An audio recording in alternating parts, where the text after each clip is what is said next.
Hare Krishna.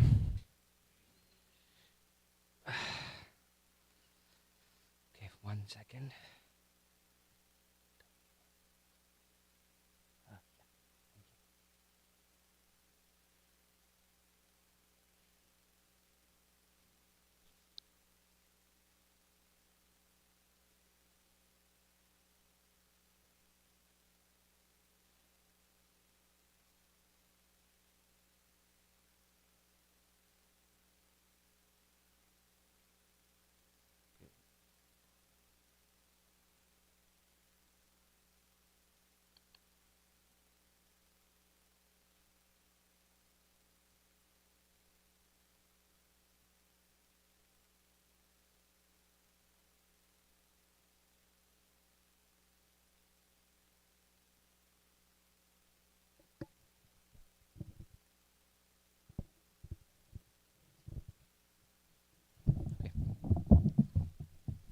Welcome to the daily morning Srimad Bhagavatam class at Sri Sri Radha Kalachandjidam.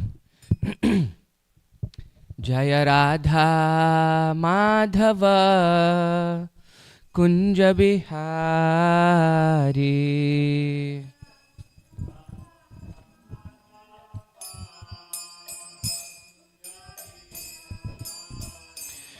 Jaya Radha Madhava Kunja Bihari.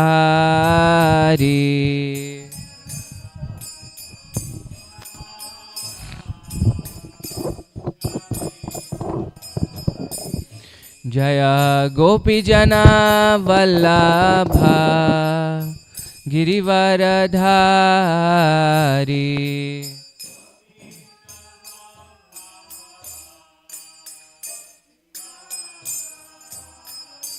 Jaya Gopi Jana Vallabha Girivaradhari.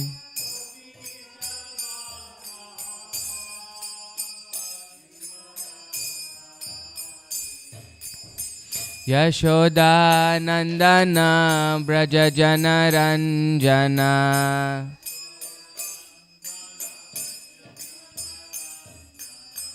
Yashoda Nandana Braja Jana Ranjana.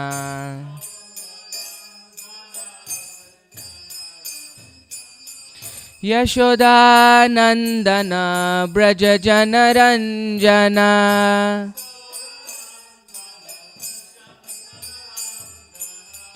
Yamuna Tira Vanachari.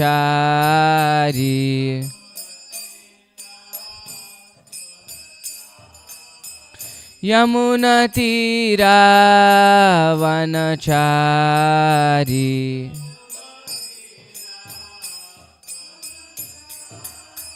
Jaya Radha Madhava Kunja Bihari.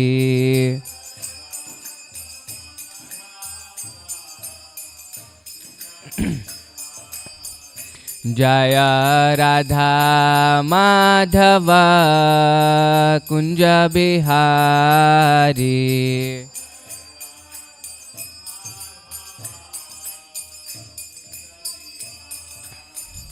Jaya Gopi Jana Vallabha Girivaradhari.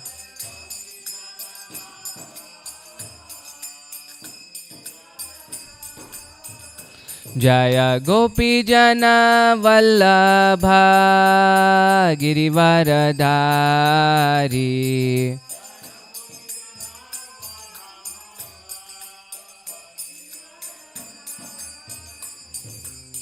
Yashoda Nandana Braja Jana Ranjana.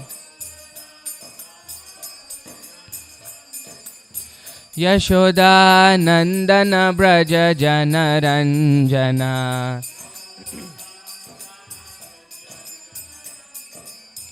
Yashoda Nandana Braja Jana Ranjana. Yamuna Tira Vanachari.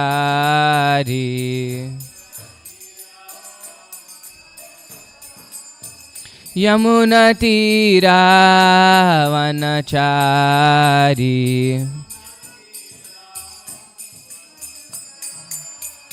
Hare Krishna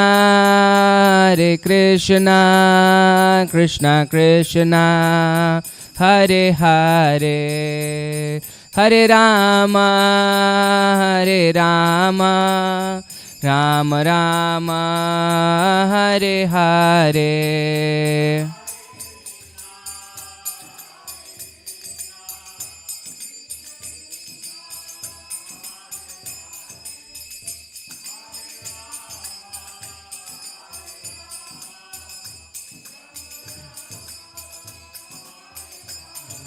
Hare Krishna Krishna Krishna Hare Hare Hare Rama Rama Rama Hare Hare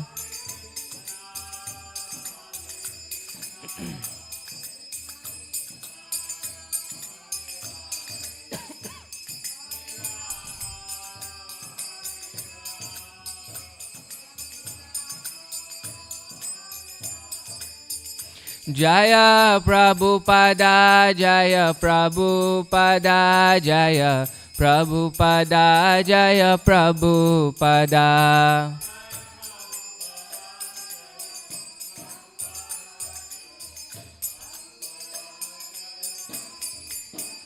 Jaya Jaya Prabhupada Prabhupada Prabhupada Jaya Jaya Prabhupada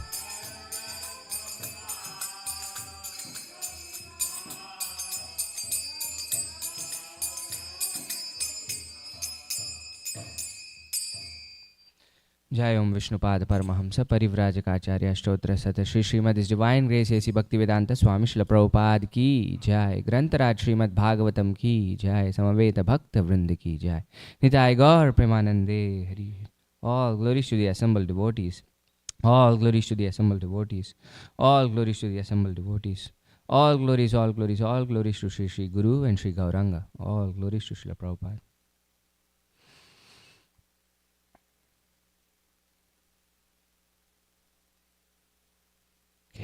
Please repeat. Om Namo Bhagavate Vasudevaya. Om Namo Bhagavate Vasudevaya. Om Namo Bhagavate Vasudevaya. We're reading from Srimad Bhagavatam, Canto 9, Chapter 17 today. We'll do the Mangalacharan and then we'll cover the entire chapter today. The whole chapter has one purport, one verse that has purport. So that's the verse we'll cover. Om Ajnana Timirandasya Jnananjana Shalakaya Chakshurunmilitam Yena Tasmai Shri Gurave Namaha Shri Chaitanya Manobishtam Stapitam Yena Bhutale Swayam Rupa Kada Mahyam Dadati Swapadantikam Vandeham Shri Guru Shri Yuta Padakamalam Shri Gurun Vaishnavamsha Shri Rupam Sagrajatam Sahagana Raghunathanvitam Tam Sajivam Sadvaitam Savadutam Parijana Sahitam Krishna Chaitanya Devam Shri Radha Krishna Padan Sahagana Lalita Shri Vishakan Vitamsha He Krishna Karuna Sindho Dinabandho Jagatpate Gopesha Gopika Kanta Radha Kanta Namostute Tapta Kanchana Gaurangi Radhe Vrindavaneshwari Vrishabhanu Sute Devi Pranamami Hari Priye Vancha Kalpatarubhyascha Kripa Sindhubhya Evacha Patitanam Pavanebhyo Vaishnavebhyo Namo Namaha Jaya Shri Krishna Chaitanya Prabhu Nityananda Shri Advaita Gadadhara Shri Vasadi Gaura Bhakta Vrinda Hare Krishna Krishna Krishna Hare Hare Hare Rama Rama Rama Hare Hare Namo Vishnupadaya Krishna Preshtaya Bhutale Srimate Bhaktivedanta Swaminiti Namine Namaste Saraswate Deve Gauravani Pracharine Nirvisesha Shunyavadi Paschatya Deshatarine. I don't know. I think we should directly read the text instead of the beginning portion. We can start reading translation because it's the same thing. Because there is not much purport, the beginning part is also describing the same thing. So it's 17 verses, so we can each take like 2 verses each and then go around.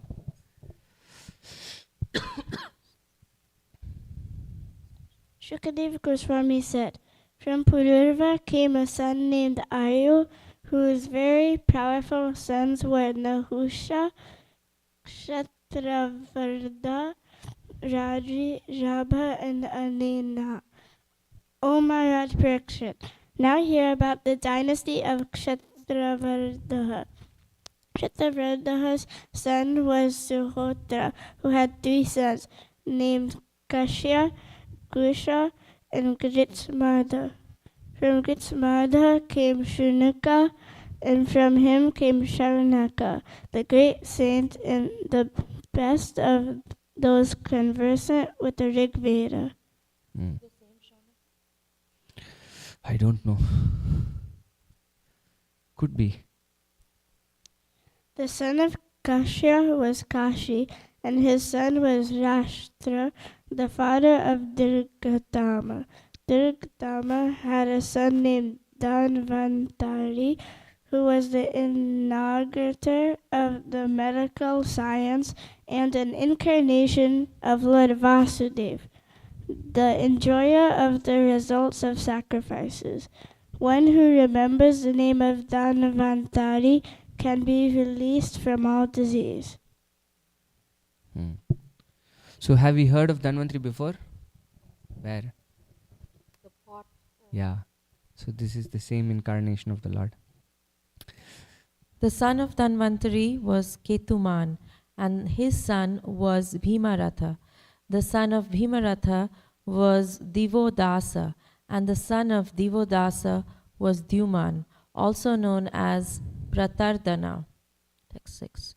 Dyuman was also known as Shatrujit, Vatsa, Ritadhwaja, and Kuvalayashva. From him, Dyuman. He had 4 names basically. Oh, okay. This one person was called by these 4 names. From him were born Alarka and other sons.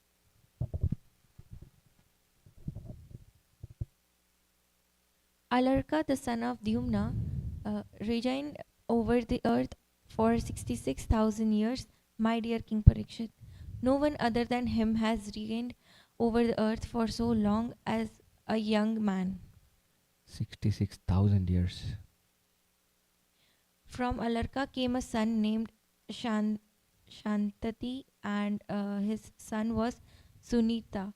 The son of Sunita was Niketana. The son of Niketana was Dharmaketu, and son of Dharmaketu was Satyaketu. O King Parikshit, from Satyaketu came a son named Drishtaketu, and from Drishtaketu came Sukumara, the emperor of the entire world. From Sukumara came a son named Vitihotra, from Vitihotra Bharga, and from Bharga, Bhargabhumi. O Maharaj Parikshit, all of these kings were descendants of Kashi, and they could also be called descendants of Kshatravaridha. The son of Rabba was Rabasa, from Rabasa came Gambira, and from Gambira came a son named Akriya. The son of Akriya was known as Brahmavit, O king. Now hear about the descendants of Anena. From Anena came a son named Shuddha, and from his son was Shuchi. The son of Shuchi was Dharmasarathi, also known as Chitrakrit. From Chitrakrit was born a son named Shantaraja, a self-realized soul who performed all kinds of Vedic ritualistic ceremonies and therefore did not beget any progeny. The sons of Raji were 500, all very powerful.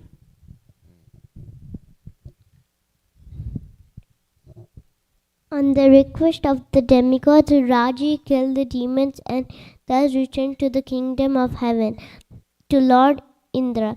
But Indra, fearing such demons as Prahlad, returned the kingdom of heaven to Raji and surrendered himself to Raji's lotus feet. Upon Raji's death, Indra begged Raji's son for the return of the heavenly planets. They did not return it, however, although they agreed to return Indra's shares in ritualistic ceremonies. We'll come back to this. 14 is our verse for today, but we'll finish it up and come. Thereafter, Brihaspati, the spiritual master of the demigods, offered oblations in the fire so that the sons of Raji would fall from moral principles. When they fell, Lord Indra killed them easily because of their degradation. Not a single one of them remained alive. From Kusha, the grandson of Kshatravidya, was born a son named Prati. The son of Prati was Sanjaya, and the son of Sanjaya was Jaya. From Jaya, Krita was born, and from Krita, King Haryabala. Finish it off. Jaishna? From Haryabala came a son named Sahadeva, and from Sahadeva came Hina. The son of Hina was Jayasena, and the son of Jayasena was Sankriti. The son of Sankriti was a powerful and expert fighter named Jaya. These kings were members of the Kshatravidya dynasty. Now let me describe to you the dynasty of Nahusha. Let's go back to text 14.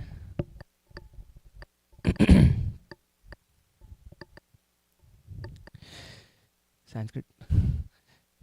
Pitaryuparate putra yachamanaya no dadu trivishtapam mahendraya yajna bhagan samadhadu. Pitaryuparate putra yachamanaya no dhadu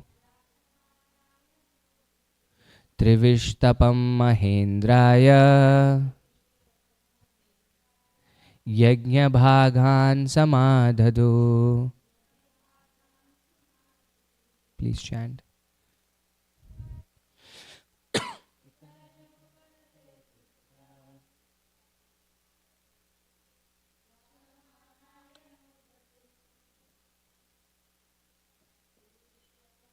Indraya yajna bhagan samadhadu.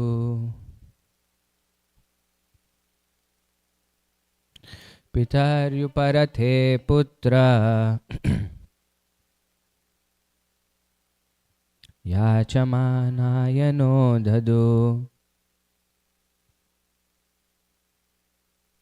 nishtapam mahendraya yajna bhagan samadhadu. Translation and purport by His Divine Grace A.C. Bhaktivedanta Swami Srila Prabhupada. Srila Prabhupada ki jai. This is the word for word. Pitari, when their father. Uparate, passed away. Putra, the sons. Yachamanaya, although requesting from them.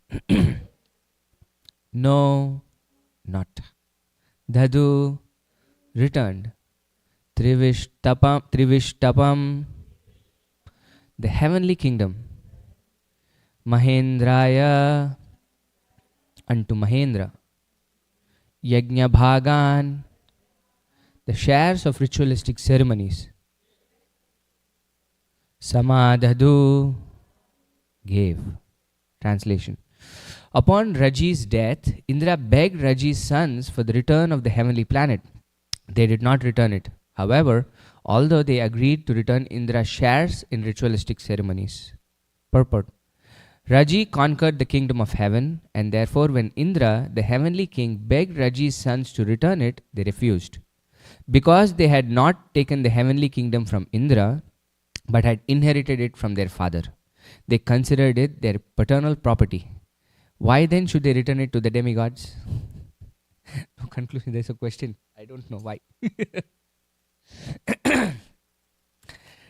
This entire canto, right from the beginning of the 9th canto, we've seen this happen repeatedly. One thing is we have the names of kings after kings after kings after kings, right? And in this chapter, the whole chapter is just that.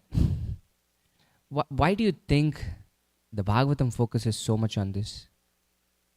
What's the idea? Because Parikshit Maharaj has 7 days, right, from the context of Bhagavatam, and is hearing chapters full of the names of kings. Sometimes this is the same feeling many people say they get when they read the first chapter of the Gita. So many names. But why are we having so much focus on these names? Because Gita has only 700 verses, and yet it takes a whole chapter just to say, half a chapter I should say, to just say the names of people. Why? Why is this important?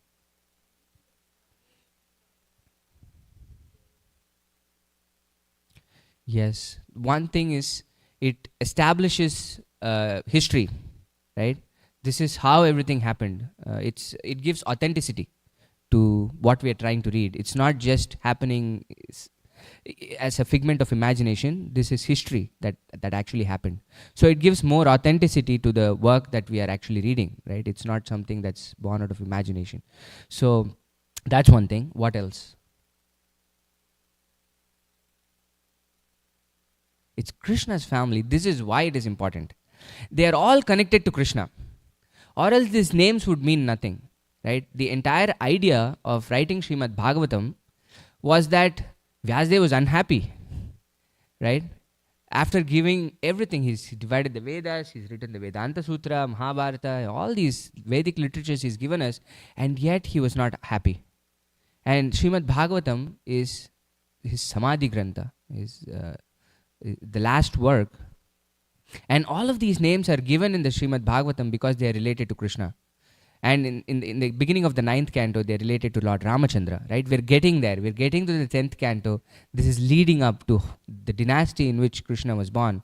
The dynasty that we are discussing is which dynasty? Pururavas comes from? You remember? The moon, right? Krishna is from the moon dynasty. And previously, in the beginning of the 9th canto, we discussed the sun dynasty, right? Ikshvaku and Vivashwan and all of that dynasty we discussed. So this is all wonderful because it is related to Krishna. And it's not just that. It is because of these people that Dharma has carried over millennia. So they are very, very important in that sense. Because these kings, saintly kings and powerful kings we've seen, one who had ruled for 66,000 years, and one who was the emperor of the entire world, right? These people that we read are no ordinary people. For us, it might be just like names, 50 names that we're reading one after another, but it spans many, many yugas, right? We are reading the history of the 7th Manu, Vaivashvata Manu, the Manu that currently rules. And these kings were saintly kings. This is what Krishna says, right? Evam parampara praptam imam raja rishayo viduhu. This is how parampara continues. It is because of them that dharma has actually been sustained over long periods of time, which is why they are important. All these incredible kings that we read in the Srimad Bhagavatam. One, it gives us history. Two is everything is related to Krishna. That is why it is important. And three, they have their individual roles that they have performed, that we are standing on their shoulders, so to speak.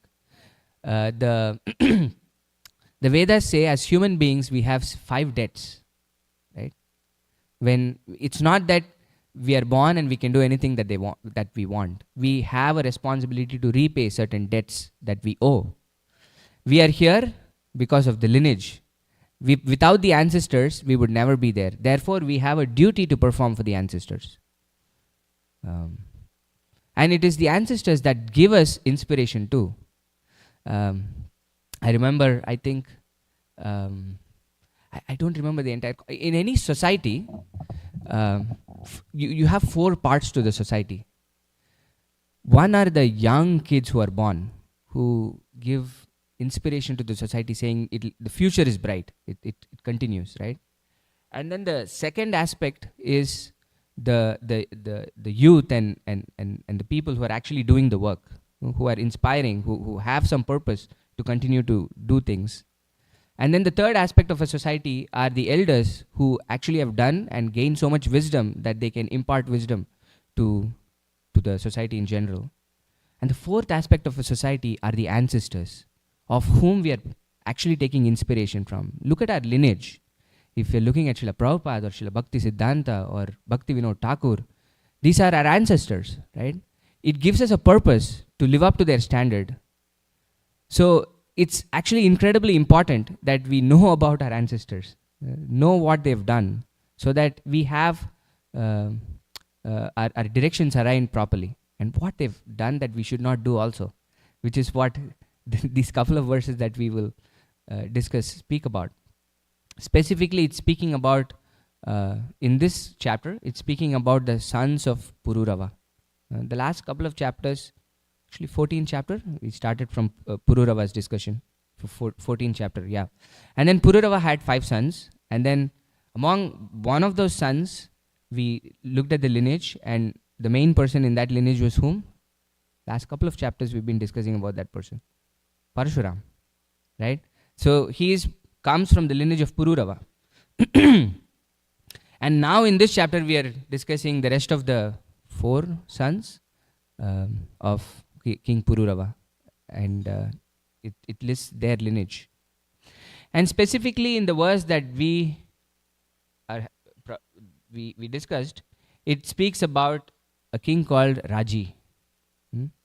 And the Bhagavatam says he was a very powerful king, and his sons were very powerful too, that Indra asked for his help to fight the demons. And this often happens, you see, that sometimes the kings can be more powerful than the demigods, that the demigods take help from the kings. And how this happens is a result of their pious activities.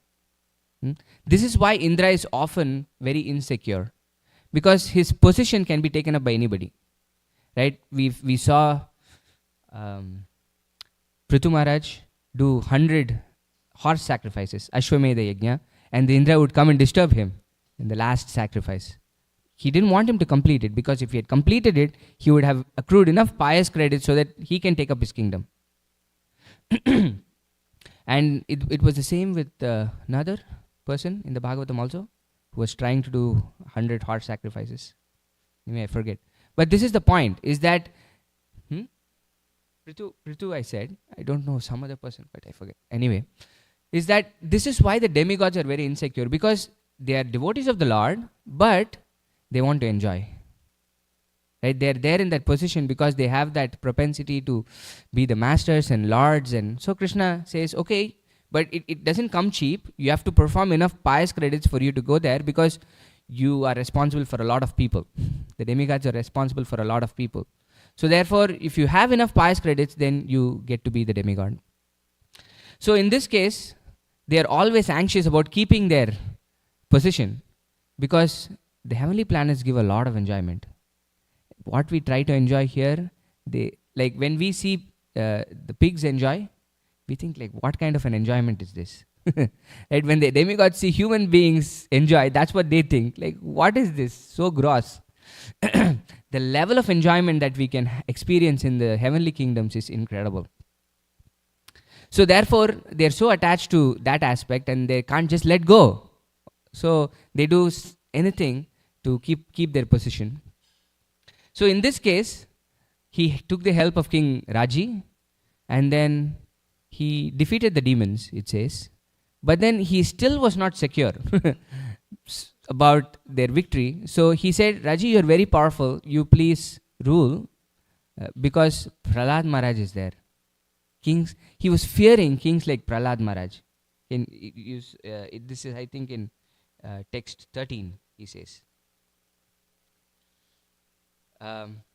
He thus returned the kingdom of heaven to Lord Indra, but Indra, fearing such demons as Prahlad, returned the kingdom of heaven to Raji and surrendered himself at Raji's lotus feet. Why do you think Indra was fearing Prahlad? Is there a mic? Yeah. Prahlad? Okay, but Vishnu is also, Indra is also conducive, right? He was fearful of Lord Nrsingadev. That's why he was fearful of Prahlad. Is that? Prahlad had the direct protection Yeah. of Lord Nrsingadev, and Yeah. he knew that he was very intimately connected to Lord Vishnu. So why would that create fear in him? Because he's in a superior position. Prahlad is in a superior position. Correct. This is exactly why. Prahlad Maharaj, although a devotee, from Prahlad Maharaj's perspective, he doesn't want the heavenly kingdoms. We can clearly see it in his prayers, right? When Nrsingadev asks him, what do you want, Prahlad? He says, don't make it transactional. I didn't do all of this so that you can give me what I want. Don't even ask me. He gets offended actually when Nrsingadev asks that question to him. But then he says, no, I'm giving it to you out of love. It's not that I'm giving it to you because you've done so many things. I want to give you because that's what I wish. So from Prahlad Maharaj's perspective, that's not what he wants at all. And yet Indra is fearful of him because he is superior. At any moment, his position can be taken by Prahlad. If Prahlad Maharaj wants, this is what happened with his grandson, right? Who was his grandson? Bali Maharaj. He overtook the kingdom of Indra, right? Bali Maharaj was the other person I was thinking of, right? He was also doing so many of these sacrifices. So the demigods are always fearful of how their position can be taken away because they're so attached to that position. In many ways, this is what creates fear in this material world, of how things can be taken away from us. And know for sure that things will be taken away from us. If we don't have this understanding, we will constantly be in fear. This is why it's very problematic. Most people in this world do not know that this world is temporary. And things will not stay with us permanently. This is why Krishna says, again, Tulsi Saki Mataji would say, this is my favorite verse. This is why Krishna says, if we are attached to the object of the senses, we will end up with anger and frustration and lose our intelligence and be bewildered and go into this whole cycle. Dhyayato vishayan pumsa sangasteshu pajayate sangat sanjayate kama krodho vijayate krodat bhavati sammohat smriti vibhrama smriti bhrimshat buddhinasho buddhinashat pranashyati, Krishna says. And all of this starts from this, that we start meditating our senses on the object of the senses. And Krishna says it will always result in anger and frustration. And in this case, it's a lot of fear also. Because, think about it, the way we get anger is very straightforward, right? We're trying to look at the object of the sense and we want to get it. The straightforward way why we might become angry is because we didn't get it. We're trying to really get something, but we don't get it, so we get frustrated and angry. But Krishna doesn't just give a caveat in this verse that you will get angry only when you don't get it. Krishna basically has a blanket statement here saying if you have attachment of your senses on the object of your senses, you will get problems. Which means even if you get it, you will become angry and you will become frustrated. Why do you think so? Any ideas? Can you pass the mic to Manjari Gopika Mata? Because you'll be possessive of it, that somebody else might want it or try to take it away, or eventually it might not be enough. You want to grow whatever it is that you have. Exactly. The first thing is, it might not have met your expectations, right? You're thinking about it for such a long time and you finally get it, it's disappointing. Or you have it and after some time it really is not, you want something more. It's not really satisfying you. Therefore you're angry, you're frustrated because you've thought so much about it, put so much time and effort into getting it. And the other thing is, you like it, but it might be taken away from you. You're satisfied. You tried to put your effort into it. You got what you wanted, but somebody might take it away from you. Even if somebody doesn't take it away from you, time will take it away from you. Which is what we see in this lineage, right? All these kings are just footnotes. And yet they were incredible kings. 66,000 years. Try ruling the entire earth for 66,000 years. I mean, having governments for 4 years is difficult now. We have to have government shutdowns and do so many things, right? Try ruling for 66,000 years, not one country, but the entire earth, within so many kingdoms in each of the places, right? And these are not ordinary people. And yet, when we read, we just going through their names. And many people, we might not even know their names in history. So time is a very, very powerful factor. It can actually take everything away from us. If we don't know it, then we are always in constant fear. Just like how Indra is always constantly in fear of who will usurp my kingdom, who will come and attack me next. This is always there. And people in this world will do it. Because the entire principle in this world that we live in is I want to enjoy. It doesn't matter how I enjoy. I can basically kill another person. I can do anything to another person, but I want what I want. This is the nature of, there is no morality, so to speak. Because people don't know what dharma is, what their duty is, what right actions are, what wrong actions are. This is why it is very problematic. And in this case, you can see, although King Indra gave the kingdom to Raji, his sons thought it was our kingdom because it's my father's. My father ruled over it. It is my property. That's why when Indra came to ask them for the kingdom, they said, no, we're not going to give it to you.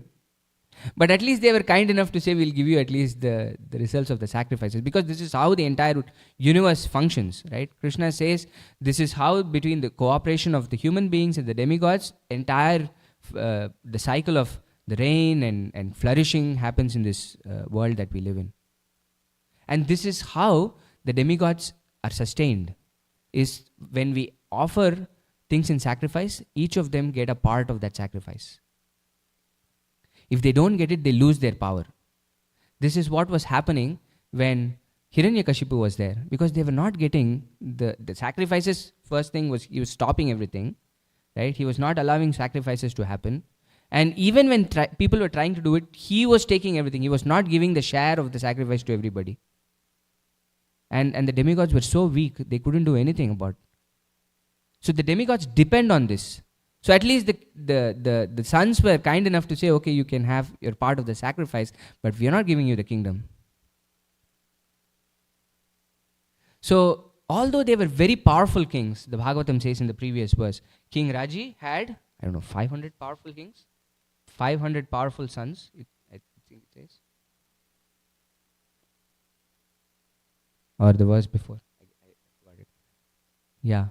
It says they were very powerful. This is an adjective that the Srimad Bhagavatam uses. That they were very powerful. And the main power comes not by muscle. How do we get the power? The main power that we get is by actually following dharma. By doing the right thing. And you can see that when they stopped doing the right thing, Brihaspati was able to perform a yajna where they started degrading.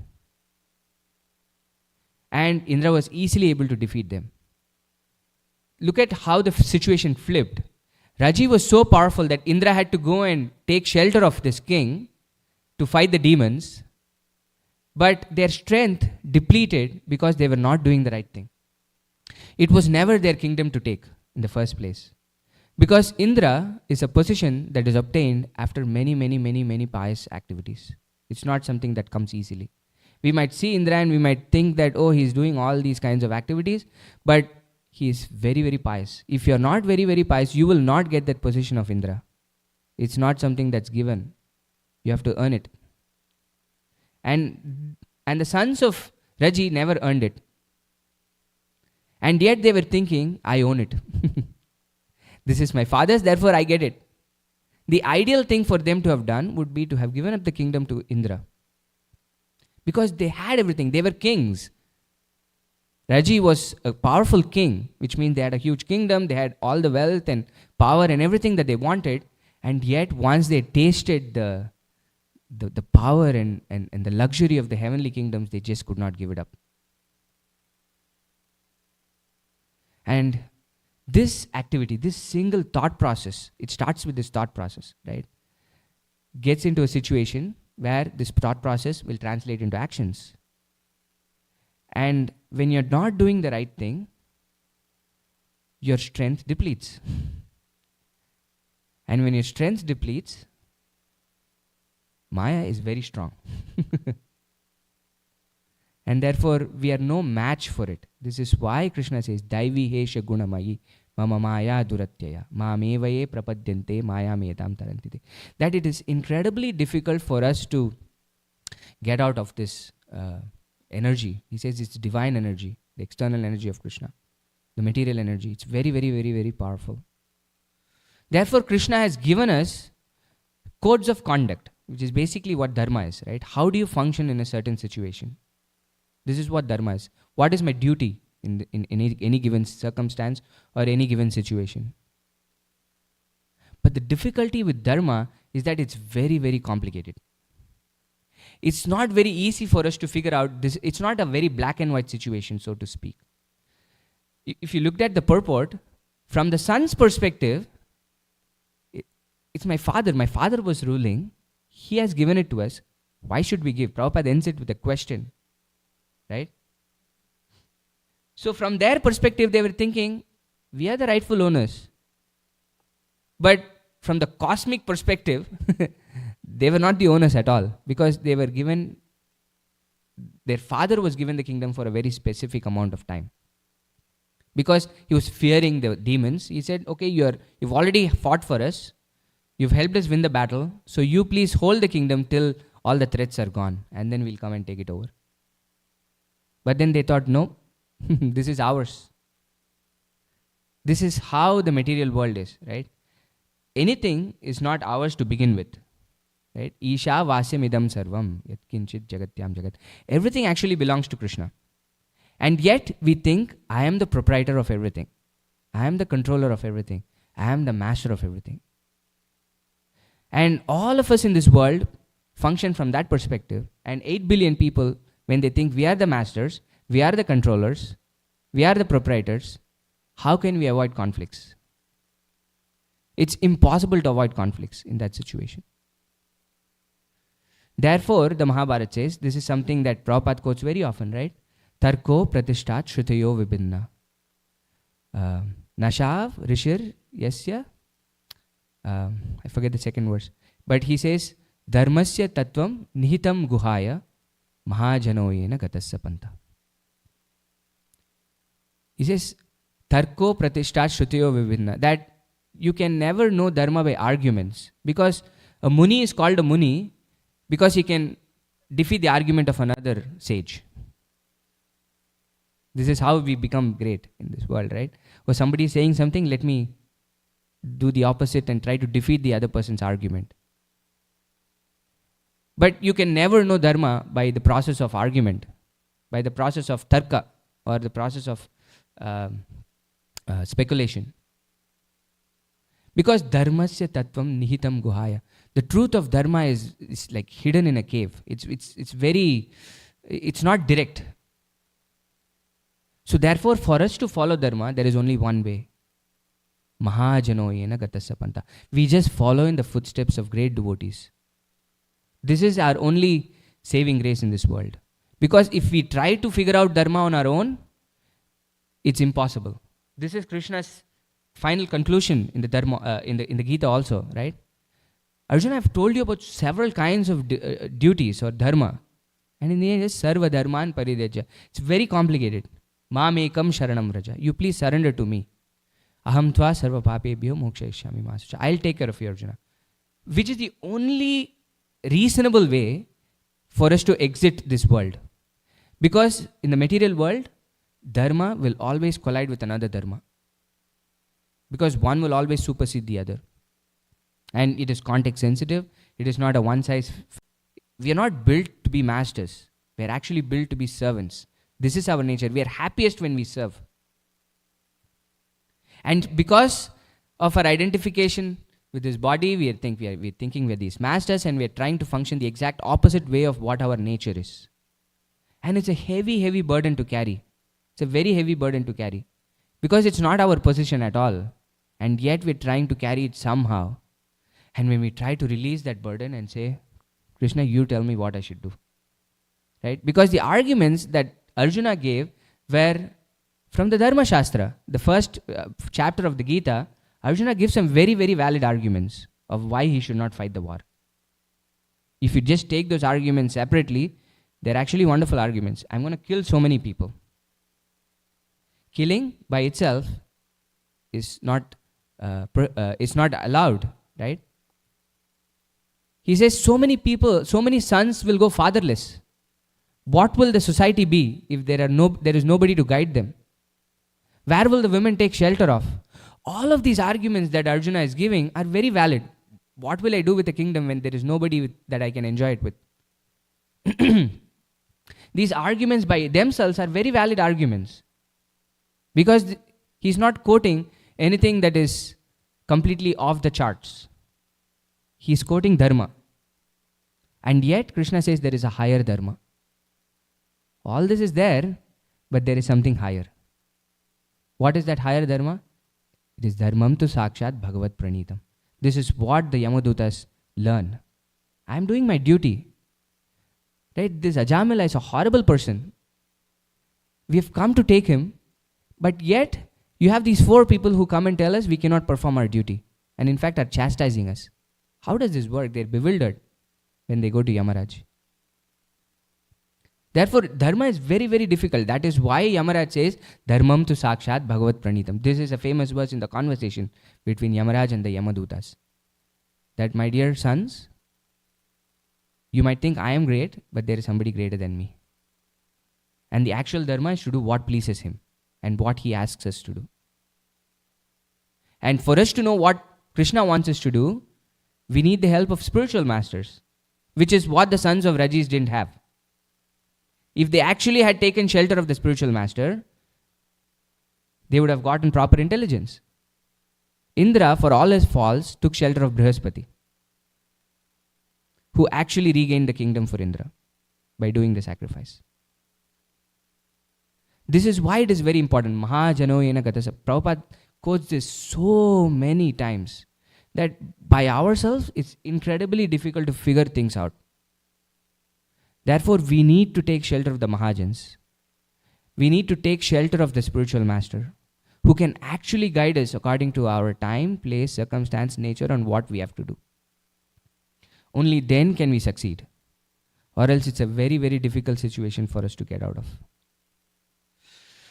So these are some of the thoughts, because dharma by itself is a huge topic if we want to open it up, right? So, but I want to open that up to discussion to see if we have any thoughts or questions or comments or corrections.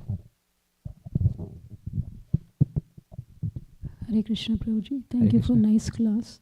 I thought the purport is so small, but you gave such an elaborate and detailed perspective of it. My question is on the text 15. Actually, I have 2 questions. My first question is, Brihaspati actually offers, I was reading this before the class couple of days ago, Yeah. and I was thinking, was it appropriate for Brihaspati to do this fire sacrifice to weaken Rajis? Because that is what happens in the material world everywhere, right? Somebody wants some power, they try to Correct. demoralize Correct. or put them, or, propagate bad things about the cat, something to weaken Yes. that person so they get that position. That's what happens always in the material world. But of course, there is much more to this. So I want your perspective, how to understand this. So it seems to be very similar Yeah. from first time when I read this, where Brihaspati does this. So Raji's sons become weaker and Indra gets. So Yeah. after you answer this, I'll ask my second question. This happened in the 7th canto also. And this happened when Krishna directly did this. You remember? 8th canto. He did this directly to Bali Maharaj. Here it's Brihaspati, but Krishna did it too. Where he came and Bali Maharaj was ruling fine. Right? In this case, at least, you can see there is a reason where the sons of Raji were not really worthy, and yet they wanted to usurp the kingdom. That is why Brihaspati goes and does the fire sacrifice. But Krishna does it also to Bali Maharaj, who was actually ruling pretty well. Everybody was happy. But there is a cosmic order that Krishna has put in place. This is the point. That Krishna has said, Indra, you are responsible for this. Right? Nobody else can come and take it up by force.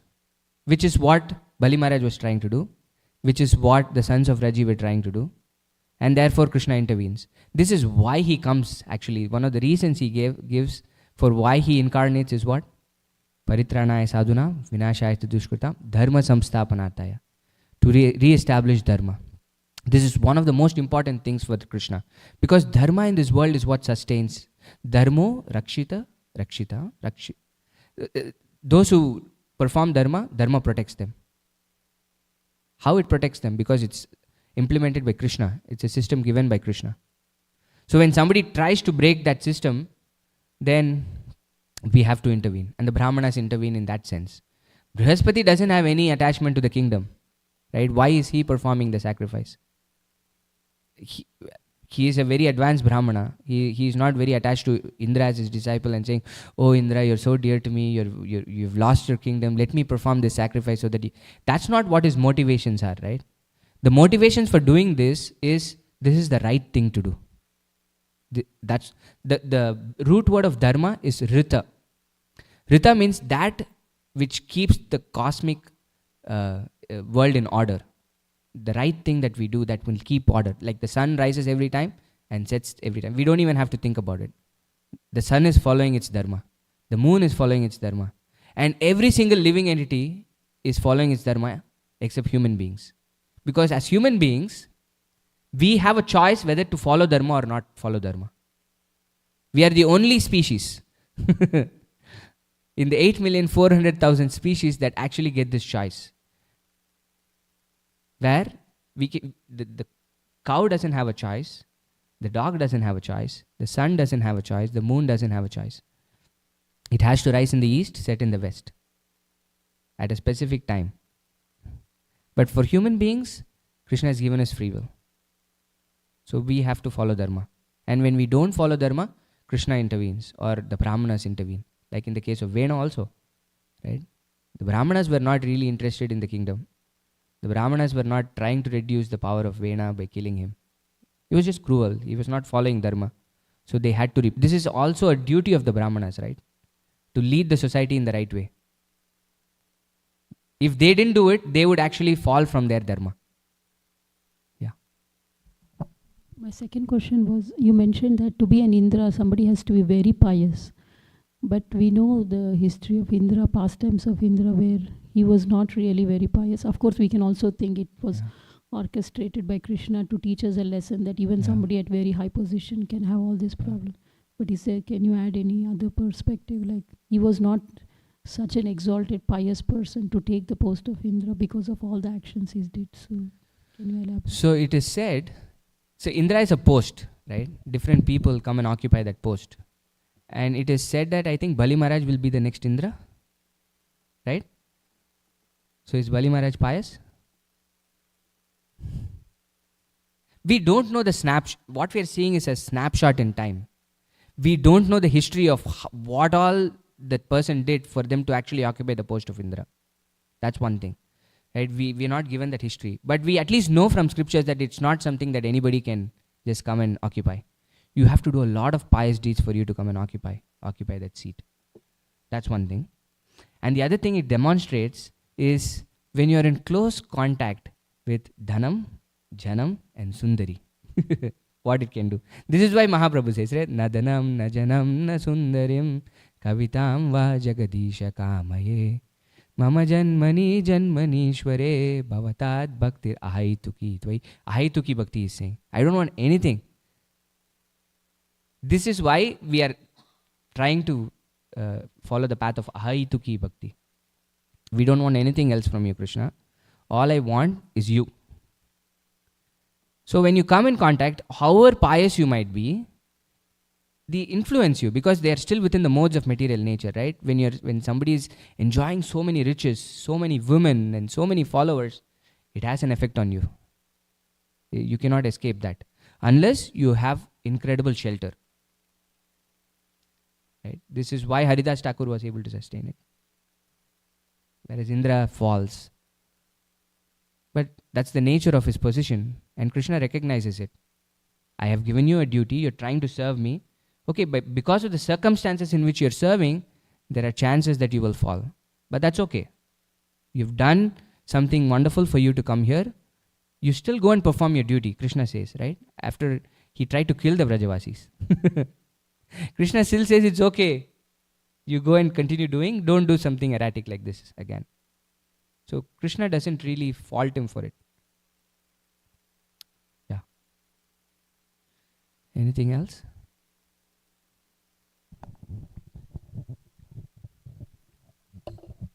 Hare Krishna Prabhu, thank you. On this same point that Lalita Sundari was saying, so are we to assume that the sons of Raji, you mentioned that they either didn't have a spiritual master or they didn't listen to their spiritual master because it's not very evident here. Yeah. Because just playing devil's advocate, if Indra didn't think himself competent in the presence of King Raji, he felt he was better. And we are also to assume that Raji didn't tell his sons that give it back to Indra after so there was something like potentially they were more competent than Indra together as a group. There's that none of that is clear. So coming back to the point of dharma, like yes, you said there's order and Indra's, but then Indra himself gave it to Raji. Correct. He didn't say that this is my duty, so the instruction, from the instruction comes the ability to do it. So I will rule no matter what, even if I feel unsafe. Yeah. Maybe Raji can protect me, but he just gave it. Correct. And so if we look at the other way, it feels maybe they were also thinking, okay, this guy's not competent. He will not do the right thing. You could, but you bring up a very important point, right? If Indra really thought this is why he is a Sakama devotee, it says, right? He accepts the authority of Krishna, but doesn't have 100% trust. If he had it, he wouldn't have gone to Raji in the first place. Whom would he have gone to? Krishna. Krishna, I'm going to try to do. You've given me this service. I'm going to try to do it to the best of my ability. You empower me if you think I have to succeed. But he didn't do it. So that's the aspect of Indra. That's his nature, because that's who he is. That's why he's Indra. He gave it to Raji, but it is very evident that it is not theirs to take.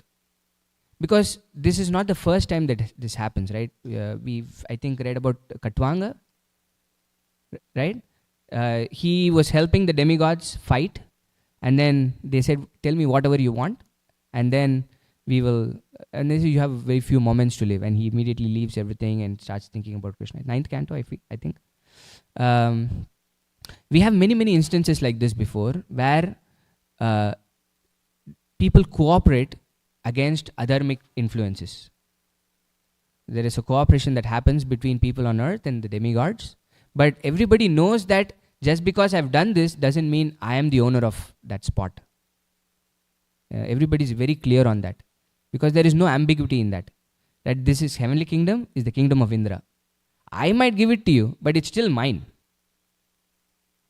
Based on whatever I think, I cannot speculate on what Indra's thought process could be, but for whatever reason, he thought that it might be appropriate for Raji to have it and be under his shelter. But that doesn't mean that he becomes the Indra now. Indra is still there. Indra is still Indra. This is why it is complicated. You see, this very discussion demonstrates why dharma is so complicated. It's Or also, it could be that they had spiritual masters but they didn't listen to him. Or they had spiritual masters but the spiritual masters were not competent. They must have been like Sukracharya, who was saying, don't give anything to Krishna. You never know. So these are several things that we can see. But one thing is certain is that if you have a competent spiritual master, he can guide you the right way. If you listen to him, you will achieve success. Right? Of that, there is no doubt. So which is my corollary, is that if these things didn't happen that way, which means all of the other things could have happened. Make sense? Yeah. And one more point you were making, like the demigods gain power from the sacrifices that are performed. Yeah. So in this day age, when the sacrifices are not being performed, Yeah. and demigods are losing their power, so then what does that mean? So then that's why Krishna comes to reestablish. Which is why we have drought and famine and so many things, right? It's not that the earth is not capable of providing for everybody. Actually, Prabhupada says many, many times that the capacity of Mother Earth to provide is so much. It's not that she cannot. The reasoning for meat is that we don't have enough grains. Right? We have so many people. We have to feed so many people. Therefore, we have to animal farm and do things like that. But Prabhupada is very clear. Mother Earth hides things, keeps it to herself. We see it in the case of Prithu Maharaj. When the rulers of this kingdom do not perform their dharma right, Mother Earth also reserves the right, because she is bearing the burden of all the sinful activities. Right? It is on her that we step on every day. So this is why it happens. And this is why Sankirtan is very, very important. The sacrifice of the age. Right? Harinam Sankirtan is the yajna of this age. So when devotees perform Sankirtan yajna, it has a tremendous effect. We might not like visibly see it in many ways, but it has a tremendous effect. Which is why it is incumbent upon devotees to perform Sankirtan. If we don't do it, then whatever little left of also might go away. Which is what will happen at the end of Kali Yuga. But at least for the next 10,000 years, Prabhupada said, we can have a period where we can perform devotional service, even in Kali Yuga. Any more questions, comments, reflections? Okay. We'll stop here then. Grantaraj Srimad Bhagavatam ki jai, Srila Prabhupada ki jai, Vancha kalpatarubhyasya, Kripa sindubhya evacha, Patitanam pavanebhyo, Vaishnavebhyo namo namah. Ananta Koti Vaishnav Vrinda ki jai. Prabhupada ki jai.